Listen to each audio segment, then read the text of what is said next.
Radhika and her family ভ্লগের আরেকটি নতুন ভিডিওতে আমার সকল দর্শককে জানাচ্ছি অনেক অনেক ওয়েলকাম। আমার চ্যানেলের নতুন যে দর্শকরা তারা হয়তো জানো না, কিন্তু পুরনো দর্শকরা যারা আছো তারা আমার যারা পুরনো ভিডিওগুলো দেখো বা দেখে এসেছো তারা জানো যে আমার দাদার বহু বছরের প্রচেষ্টা, দাদা বৌদির মিলিত সহযোগিতা আর চেষ্টায় আমার মা বাবাকে কলকাতাতে শিফট করানোটা সম্ভব হয়েছে। মাসখানেক আগে আমার মা বাবার নতুন ফ্ল্যাটের গৃহপ্রবেশও হয়েছে, তার আমি ভিডিও শেয়ার করেছিলাম। আর ফাইনালি মার এবারে যে অফিসিয়ালি যে কলকাতার বাসিন্দা হওয়ার যে প্রসিডিওরগুলো সেইগুলিও পরিপূর্ণভাবে কমপ্লিট হয়ে গেছে। মার হচ্ছে কি এতদিন কলকাতাতে গৃহপ্রবেশ হয়ে যাওয়ার পরেও কেন যাওয়া হচ্ছিল না সেটা আমি আগের ভিডিওতে বলেছিলাম। কারণ মার যে অফিসিয়ালি প্রচুর কাগজপত্র ছিল সেগুলো হচ্ছে ট্রান্সফার করার ব্যাপার ছিল, আর মার যে ফ্ল্যাটের ইন্টেরিয়ারের অনেক প্রচুর কাজ বাকি ছিল সেইগুলো হচ্ছিল। তো মোটামুটি সব কিছু এখন কমপ্লিট হয়ে গেছে, আর যেটা বেশি প্রয়োজন সেটা হচ্ছে গিয়ে অফিসিয়ালি কাগজপত্রগুলো চেঞ্জ হওয়া।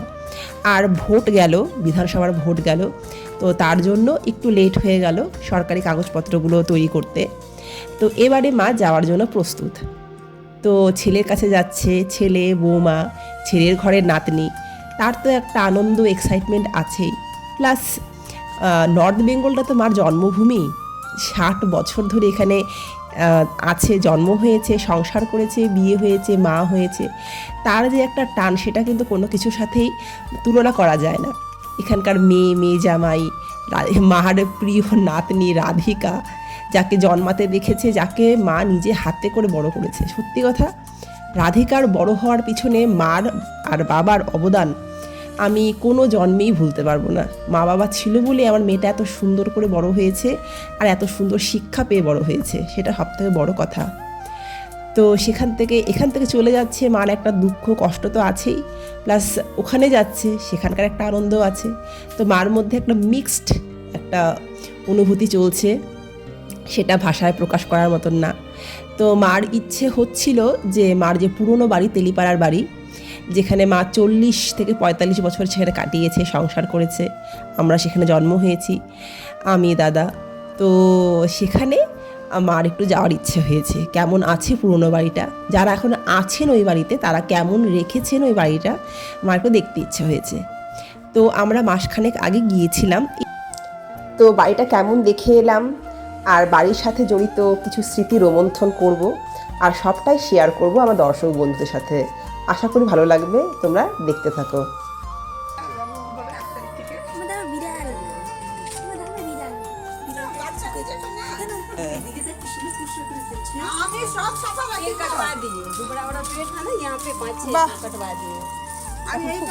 পরিষ্কার রাখি। খুব ভালো হয়েছে, ছাগল কার আছে না আমারই দিদি রাখি है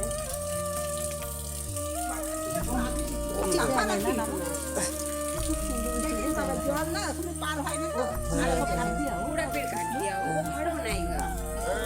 वो जो है ना आंटी, वो पेड़ काटा वो घर बनाएगा। अभी जो दिया है और घर সুপারি গাছটা এখন আলো পাচ্ছে, দেখছো?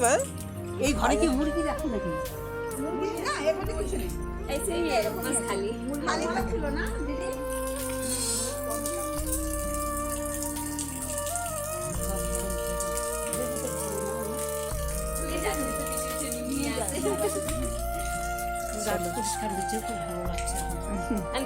তো বেরিয়েছিলাম একটু সন্ধে নামার আগে আগে, আর একটু তাড়াতাড়ি বেরোলে ভালো হতো। অতটা ভালো দেখতেই পারলাম না পুরো বাগানটা ঘুরে। তো যতটুকু দেখলাম ওরা ভীষণ পরিষ্কার পরিচ্ছন্ন রেখেছেন। আর বাগানটা দেখার পরে এখন চলে এলাম আমাদের গ্রাউন্ড ফ্লোরে। এই দেখো, গ্রাউন্ড ফ্লোরে একটা কিচেন ছিল আমাদের, এই কিচেনটা ওরা হচ্ছে গিয়ে এখন ইউজ করছে। আমাদের বাড়িতে যেহেতু আমরা সবাই ভেজিটেরিয়ান, তো বাবা ব্যবস্থা রেখেছিল যদি ছেলের বউ নিরামিষাশী না হয়, যদি আমিষাশী হয়, তার যেন কোনো অসুবিধে না হয়। তো তার জন্য গ্রাউন্ড ফ্লোরে আমাদের একটা কিচেনের ব্যবস্থা ছিল।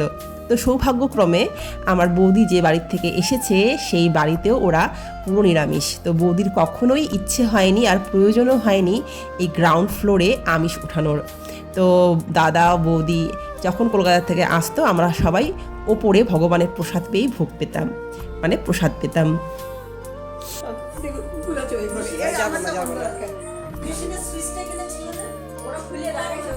पास लगा दी ना तो वो এই আসো उसका पानी को ऑन करेंगे চলো যাই আসো हाँ उधर से आएगा तो इधर से सीढ़ी के पास कर दी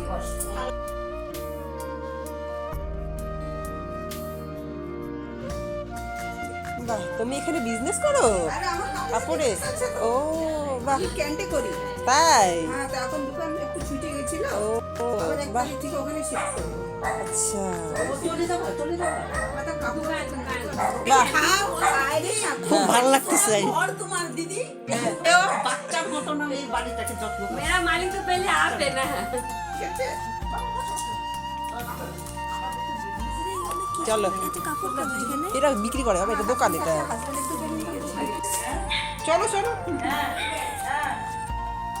তো গ্রাউন্ড ফ্লোরটা ওরা এত সুন্দর করে গুছিয়ে রেখেছে, বাইরে বাগানটাও গুছিয়ে রেখেছে, পরিষ্কার পরিচ্ছন্ন রেখেছে, দেখে তো মার মনটা ভরে গেল। এখন যাচ্ছি আমাদের দোতলায়, মানে আমাদের ফার্স্ট ফ্লোরে। সেখানে আছে আমাদের ঠাকুর ঘর। দোতলায় যেহেতু ঠাকুর ঘর আছে, মা ঠাকুর ঘরটার জন্য ভীষণ টেনশন করতো যে ঠাকুর ঘরটাতে আমরা যেরকম করে মানে নিয়ম নিষ্ঠা করে রেখেছিলাম সেরকম রাখবে কি না কেউ।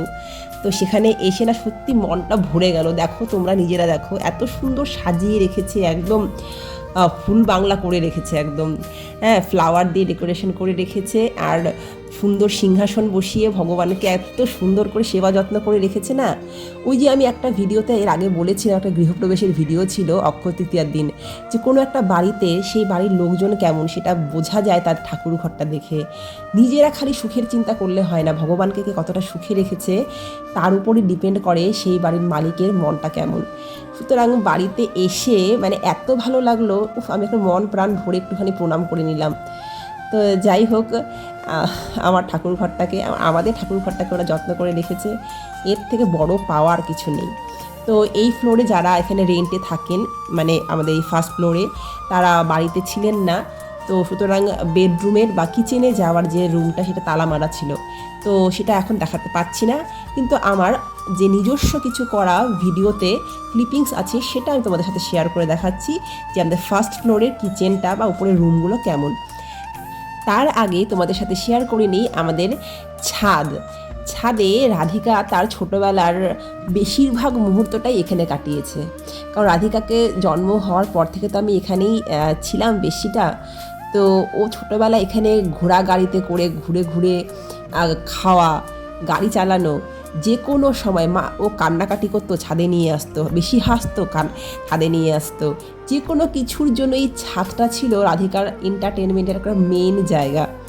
তো এই ছাদে যেহেতু বড় হয়েছিল, তো এখানে না আসলে তো আর হয় না, তাই না?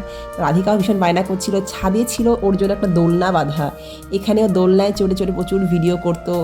এইসব ভিডিও আমি একসময় দিয়েছিলাম ইউটিউবে, অনেক কিছুই ডিলিট হয়ে গেছে। ওর প্রথম রাইম শেখা, রাইম বলা, ছড়া বলা, সব কিছু এই ছাদে।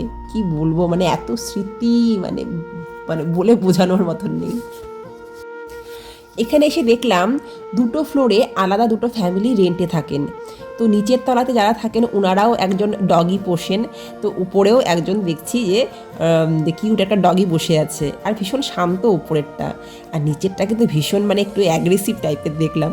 তো এখন তাকে একটু দেখতে যাব, আর নিচের যে ফ্যামিলি তারা কোথায় ঠাকুর বসিয়েছেন সেটা একটু দেখতে যাব। চলো যাই। কারোর জন্য কোনো কিছু আটকে থাকে না, দেখেছো তো, তাই না বলো? হ্যাঁ, তো খুব ভালো লাগলো। কাদের? তোমাদের? তোমরা কি জলপাইগুড়ি থাকো? খাবার মাসকালাই বাড়ি কিনে এখানে বাবু স্টাডি রুম, তাই নাকি? लाइट खराब हो লাইট गया খারাপ, লাইট খারাপ। স্টাডি রুম ছিল এটা। बना हुआ है ও बना বাঁধা আছে। মন্দির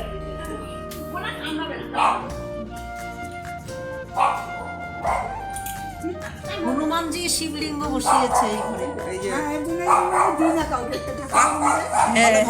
না খুব ভালো। দাদা তো এটা খুব খুশি হবে। আমার ছেলের এটা স্টাডি রুম ছিল, দরজা বন্ধ করে সারা এই ঘরে এত পড়াশোনা করে আজকে এত বড় হয়েছে। ঘুমাও কম্বলের ভিতরে চামল দিয়ে দিই আমি ওর জন্য।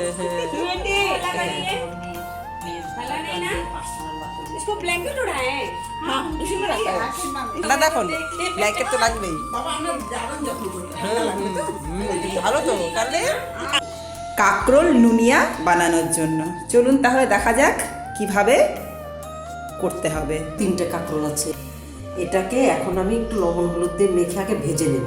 আচ্ছা, এই দেখো যেই কিচেনটা মানে যেই ফ্লোরটা তোমাদের দেখাতে পারলাম না, কারণ এখানকার যে রেন্টে যারা আছেন সেই ফ্যামিলি তো ছিলেন না তখন, তারা দেওয়া ছিল। তো আমি অনেক ভিডিও করেছিলাম এই বাড়িতে, যখন আমি প্রথম ইউটিউব খুলেছিলাম মার অনেক রান্নার ভিডিও দিয়েছিলাম। তো ইচ্ছে আছে এই ভিডিওগুলো আমি আবার রিপোস্ট করব আমার ইউটিউবে সেই স্মৃতিকে উদ্দেশ্য করে। তো এখানে মার একটা কাঁকরোল নুনিয়ার একটা রেসিপি আমি শেয়ার করেছিলাম। এই রান্নাঘরে প্রচুর আমি রেসিপি শেয়ার করেছি, সেগুলো আমি এক এক করে আবার দেওয়ার ইচ্ছে আছে। শুধু তাই না, রাধিকার যখন বার্থডে আমি সেলিব্রেট করতাম তখন আমি এই বাড়িতেই করতাম, কারণ রাধিকার অন্নপ্রাশন থেকে শুরু করে বার্থডে, প্রত্যেকটা বার্থডে আমি বৈষ্ণব সেবার মাধ্যমে করার চেষ্টা করেছি, আর সেটার যথোপযুক্ত একদম পারফেক্ট পরিবেশ আমার বাপের বাড়িতেই ছিল। তো এরও মুহূর্ত আমি প্রচুর মিস করি। আমার বাবার যে বাড়ির যে ঠাকুর ঘরে, সেখানে আমার বাবার ভোগের প্রসাদ সেটা আমার মামা প্রথম আমার মেয়ের মুখে তুলে দিয়েছিল, সেভাবেই রাধিকার হচ্ছে গিয়ে মুখে প্রসাদ হয়েছে। তারপর রাধিকার বার্থডেতে আমার মার আর রাধিকার একসাথে নাচ, সেটা তো একটা স্মরণীয় ঘটনা। এইরকম আনন্দ হয়তো প্রত্যেকটা ফ্যামিলিতে খুব কমই হয়।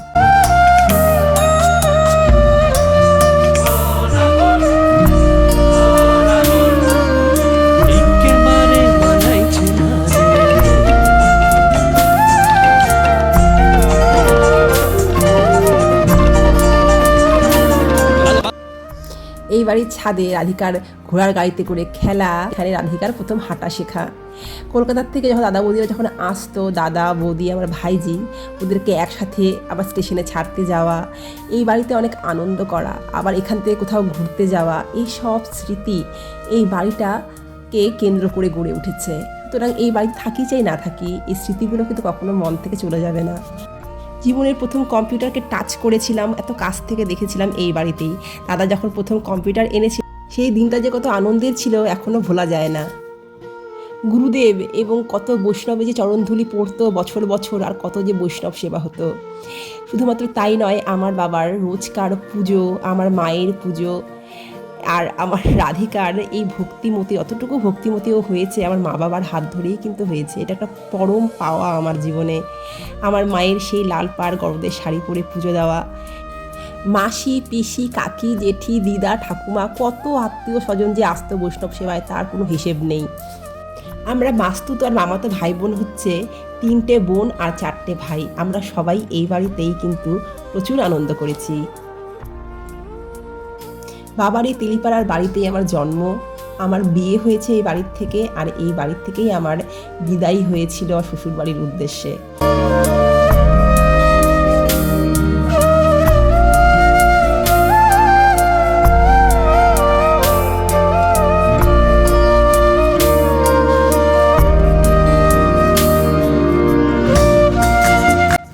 এই বাড়িতেই কাটিয়েছি প্রচুর স্মরণীয় জামাই ষষ্ঠী।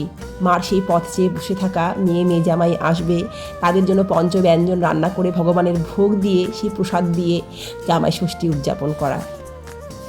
রাধিকা জন্ম হওয়ার পরে ওকে নিয়ে চলে এসেছিলাম এই বাড়িতে। মা বাবার মিলিত প্রয়াসে রাধিকাকে কত সুন্দর করে বড় করেছি। রাধিকার আবার যখন আসতো 3জনে মিলে সুন্দর মুহূর্ত কাটিয়েছি, একসাথে মিলে এখান থেকে কত ঘোরাঘুরি করেছি, কত আনন্দ করেছি। তারপর দাদু দিদার হাত ধরে রাধিকার ছোট্ট ছোট্ট পায়ে একটু একটু করে বড় হয়ে ওঠা। রাধিকার তো একটা সময় বিশ্বাস হয়ে গেছিল যে তেলিপাড়ার এই বাড়িটাই ওর নিজের বাড়ি। ময়নাগুড়িতেও খালি ঘুরতে যেত। ময়নাগুড়িটা ওর বাবার বাড়ি, আর এটা ওর নিজের বাড়ি। আমার বাবা খুব শখ করে দাদার নাম রেখেছিল নরোত্তম, আর সেই সূত্র ধরেই আমাদের বাড়িতে নেম প্লেট ছিল নরোত্তম ভবন। আমি একদিন বাবাকে বলেছিলাম, তুমি তো দাদাকেই বেশি ভালোবাসো, ওর নাম দিয়ে বাড়ির নাম রেখেছো। বলেছিল, এটা সবাই মনে পড়ে আমি ছেলের নামে রেখেছি। আসলে নরোত্তম তো আমার নিতাই চাঁদ।